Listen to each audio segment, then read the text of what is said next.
నువ్వు ఈ మార్గంలోకి వచ్చేటప్పుడు, అడుగులు వేసేటప్పుడు ఒక నిర్ణయం తీసుకుని వచ్చావు, ప్రభా లోకంలోంచి నన్ను వేరు చేసి నాకు పవిత్రమైన, పరిశుద్ధమైన, అతి శ్రేష్టమైన జీవితాన్ని నాకు దయచేయి ప్రభా, ఈ మార్గంలో నేను ఉంటాను అని నిర్ణయం తీసుకొని నువ్వు దేవుని దగ్గరికి వచ్చావు. నువ్వు ఆ నిర్ణయంలో బ్రతుకుతూ ఉన్నావు. ఆ నిర్ణయంలో దేవుడు నిన్ను ఆశీర్వదించాడు, దేవుడు నిన్ను బలపరిచాడు, అభిషేకం ఇచ్చాడు. ఇప్పుడు ఆ నిర్ణయంలోంచి నువ్వు ఎందుకు పక్కకి వెళ్ళిపోతున్నావు? ఎందుకు ఆత్మీయ జీవితంలోంచి నువ్వు పక్కకి వెళ్ళిపోతున్నావు?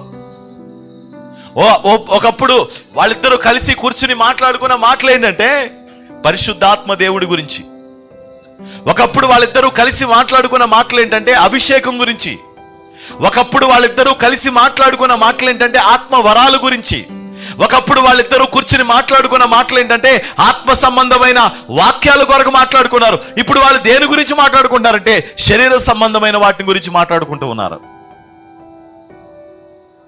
అందుకే ఓ అవివేకులైన గలతీలారా, మిమ్మల్ని ఎవడు భ్రమ పెట్టాడు? ఎందుకు మీరు మోసపోయారు?